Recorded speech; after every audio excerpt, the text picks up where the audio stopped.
Hello everyone, welcome back to my channel. I hope आप सभी बहुत अच्छे होंगे एंड आप सभी की प्रिपरेशन बहुत अच्छी चल रही होगी। तो जैसे कि आप लोगों को पता होगा कि RRB PO and RRB clerk के मेंस में आपको सेक्शनल टाइमर नहीं मिलता है। आपको खुद ही से अपना जो टाइम डिवीजन है वो डिसाइड करना होता है। कौन सा सेक्शन पहले अटेम्प्ट करना है, कौन सा सेक्शन लास्ट में अटेम्प्ट करना है, क्या प्रायोरिटी रखनी है, किस सेक्शन को कितना टाइम देना है, ये सब आपको खुद ही डिसाइड करना होता है। सो आई नो आप लोगों को बहुत कन्फ्यूजन फील हो रहा होगा कि कौन से सेक्शन को कितना टाइम दे, कौन से सेक्शन से स्टार्ट करें। तो आज इस वीडियो में मैं आप लोगों को वही बताने वाली हूँ कि कैसे आप अपना टाइम डिवीजन कर सकते हैं एंड कौन सा सेक्शन आपको पहले अटेम्प्ट करना चाहिए, कौन सा नहीं करना चाहिए। एंड मैं आप लोगों को इस वीडियो में 2 ऑप्शन दूंगी। उन 2 ऑप्शंस में से आप कोई भी एक वे चूज़ कर सकते हो पेपर अटेम्प्ट करने के लिए। तो ये जो मैं 2 वेज आप लोगों को बताऊंगी, ये दोनों ही बहुत अच्छे वेज है जिससे कि आप पेपर अटेम्प्ट कर सकते हो। ये जो है मैंने लास्ट ईयर बहुत सारी यूट्यूब वीडियोस देखी थी। जिन लोगों ने ऑलरेडी एग्ज़ाम्स क्लियर किए थे उन्हीं की वीडियोस मैंने देखी थी एंड हर्षल सर की वीडियो, आशीष सर की वीडियो मैंने देखी थी। तो उस हिसाब से मैंने बहुत सारी वीडियोस देख के फिर अपना एक कंक्लूजन निकाला। मुझे फिर 2 तरीके मिले थे जो मैं आपको लोगों को अभी वीडियो में बताऊंगी। तो मैंने क्या किया था कि मैंने मॉक टेस्ट दिया था, पहले वे से भी दिया था, दूसरे वे से भी दिया था।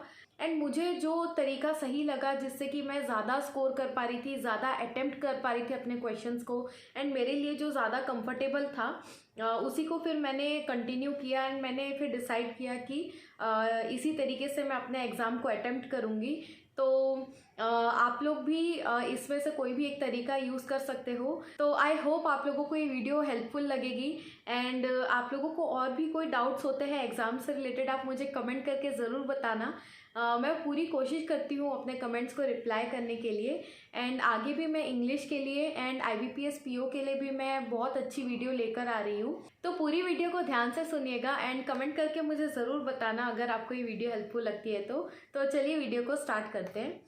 तो सबसे पहले मैं आप लोगों को ये बता दूं कि आपको 120 मिनट्स मिलते हैं। एंड लास्ट वीडियो पे मुझे एक कमेंट आया था कि आपको एग्ज़ाम में जो टाइमर होता है वो ऐसे लिख के आता है कि 1.5 आवर लेफ्ट या 1 आवर 59 मिनट्स लेफ्ट, ऐसे लिख के आता है, या फिर मिनट्स में लिख कर आता है कि जैसे 100 मिनट्स लेफ्ट, 75 मिनट्स लेफ्ट। तो मैं आप लोगों को बता दूं 1-2 मॉक टेस्ट है जिनमें ऐसा दिखा रहा होगा आपको 2 आवर्स लेफ्ट, 1.50 आवर्स लेफ्ट, ऐसा नहीं आता है एग्ज़ाम में। एग्ज़ाम में जो है आपको जैसे ही आप अपना पेपर स्टार्ट करते हो तो उसमें आपको लिखा हुआ आएगा 120 मिनट्स लेफ्ट, 110 मिनट्स लेफ्ट। तो ये भी एक गलतफहमी होती है लोगों में, ये सोचेंगे अगर आपको ऐसा दिखाएगा टाइमर कि आपके 10 मिनट्स हो गए हैं एग्ज़ाम स्टार्ट हुए या फिर 20 मिनट्स हो गए हैं, तो ऐसा नहीं होता है। ये चीज़ आप अपने ध्यान में ज़रूर रखना। एंड इसीलिए आपको बोला जाता है कि आप मेंस का मॉक टेस्ट ज़रूर दो, क्योंकि आप जब मॉक टेस्ट दोगे तभी आपको ये सब चीज़ें, जो छोटी छोटी चीज़ें होती है, इससे आइडिया होता है। क्योंकि मुझे याद है कि लास्ट ईयर भी ऐसे कुछ स्टूडेंट्स थे जिन्होंने सिर्फ और सिर्फ प्रैक्टिस की थी एंड उसके बाद सीधा उन्होंने एग्ज़ाम अटेम्प्ट किया था। फिर वहाँ जाके बहुत तकलीफ़ होती है क्योंकि आप तभी एट द एंड मोमेंट आप स्ट्रैटेजी नहीं बना सकते अपनी कि आपको कौन सा सेक्शन अटेम्प्ट करना है, या जो सेक्शन आपको पहले दिख रहा है आप उसी को अटेम्प्ट कर रहे हो। तब आपको क्या, थोड़ा पैनिक क्रिएट हो जाता है। तो मैं ये आपको सलाह दूंगी कि अब जैसे कि अब आपके पास 8-9 दिन ही बचे हुए हैं, तो आप लोग क्या कीजिए, टाइमर के साथ मॉक टेस्ट ज़रूर देना।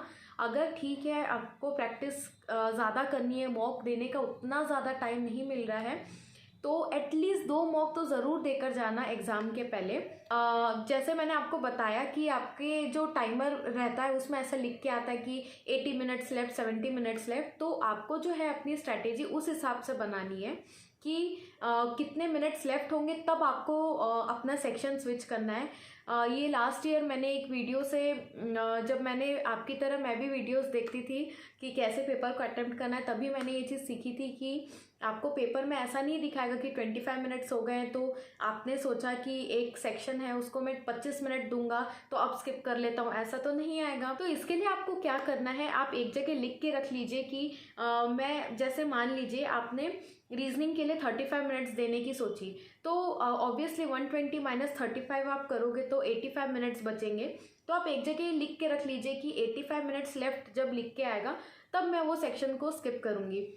उसके बाद मान लीजिए आपने क्वांट्स के लिए भी 35 मिनट्स ही सोचा हुआ है, तो आप फिर देखेंगे कि okay 85 minus 35 means 50 minutes left लिखा है, तब मुझे फिर से सेक्शन को स्किप करना है।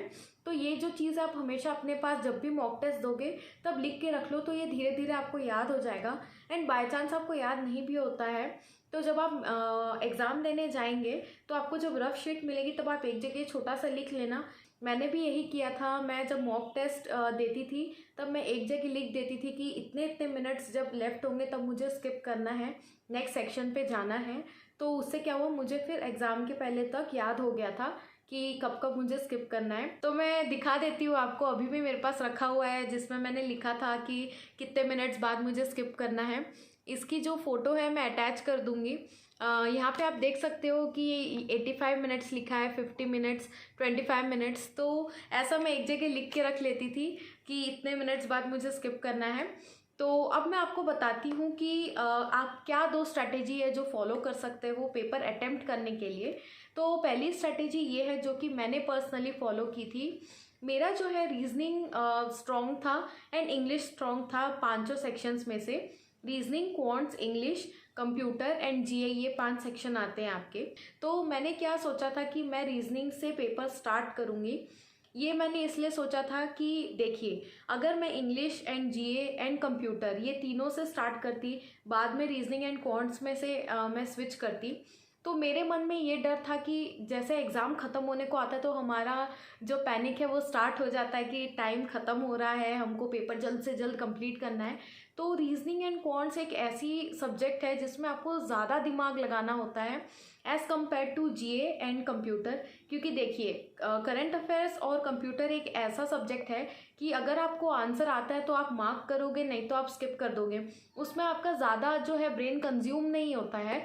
तो ये चीज़ भी है। देखिए, अगर आप English, computer and GA attempt करोगे, ऑलमोस्ट आपका आधा 1 घंटा चला गया। उसके बाद थोड़ा माइंड भी जो थोड़ा सा थक जाता है, आपको पता चलेगा जब आप मेंस का मॉक दोगे 2-2, 3-3 घंटे का, तब आपको पता चलेगा कि थोड़ा सा जो कैपेसिटी वो थोड़ी स्लो हो जाती है। अब ज़रूरी नहीं है सबके साथ, तो मुझे ऐसा लगता था कि हाँ, तब तक मेरा माइंड कंज्यूम हो जाएगा, तो हो सकता है मेरी रीजनिंग एंड क्वांट्स की स्पीड भी अफेक्ट हो जाए।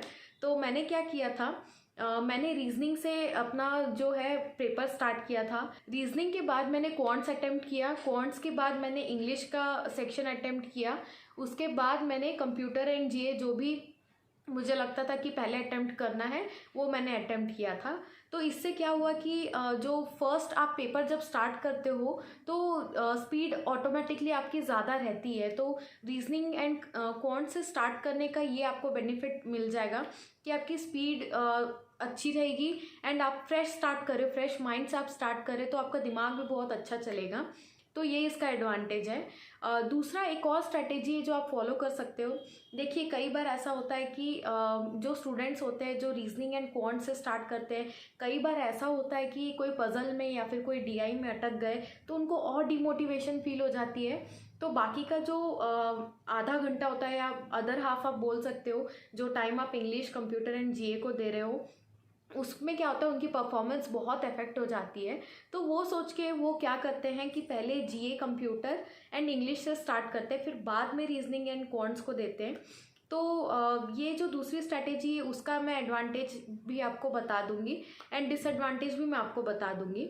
इसका एडवांटेज ये है कि आप जल्द से जल्द आंसर्स देखोगे कि जीए का आता है या नहीं आता है, आप फटाफट उसको कंप्लीट करोगे। उसके बाद आप कंप्यूटर कंप्लीट करके जल्द से जल्द इंग्लिश पे स्किप कर जाओगे।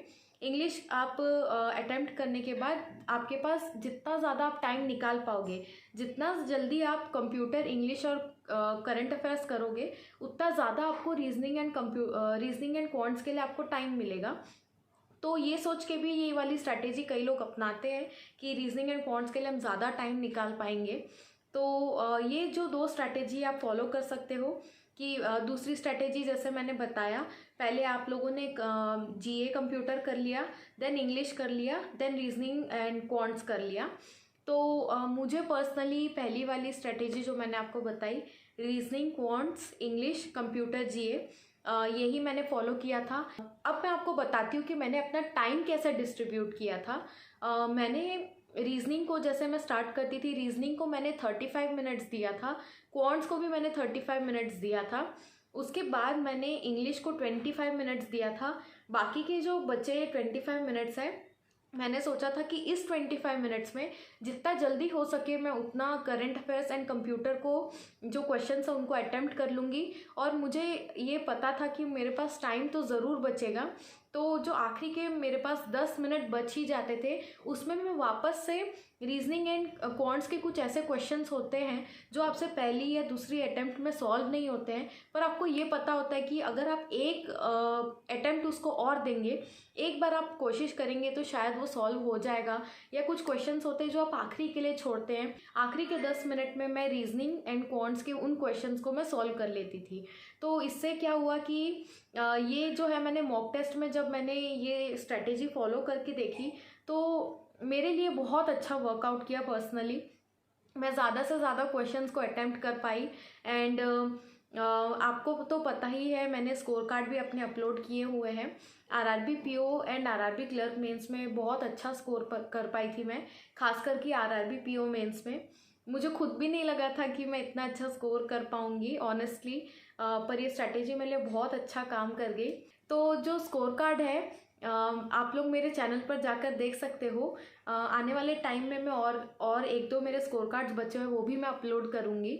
तो आप लोग कौन सी स्ट्रैटेजी इसमें से अप्लाई करने वाले हो, या फिर अगर आपकी इनसे अलग, ये दो स्ट्रैटेजी से अलग कोई स्ट्रैटेजी है जो आप एग्ज़ाम के लिए फॉलो करने वाले हो, तो मुझे कमेंट करके ज़रूर बताना, तो मुझे भी पता चलेगा कि आप लोग कौन सी स्ट्रैटेजी फॉलो कर रहे हो। एंड आरआरबी में आपके प्रीलिम्स में कितने मार्क्स आए वो भी मुझे ज़रूर बताना। तो आगे आने वाले टाइम में मैं आरआरबी पीओ का इंटरव्यू की कैसे प्रिपरेशन करनी है वो भी मैं बताऊंगी। मेरा जो पर्सनल इंटरव्यू का एक्सपीरियंस था वो भी मैं आप लोगों से शेयर करूंगी। तो मेरे चैनल को सब्सक्राइब ज़रूर करना, आगे बहुत अच्छी वीडियोज़ मैं लेकर आऊँगी। एंड आपको कोई भी ऐसी टॉपिक है जिस पे आपको बहुत प्रॉब्लम हो रही है, या फिर आप चाहते हो कि मैं उस पर वीडियो बनाऊँ, आप मुझे बताना ज़रूर, मैं ज़रूर बनाऊँगी। तो आज के लिए बस इतना ही, वीडियो को लाइक कर देना।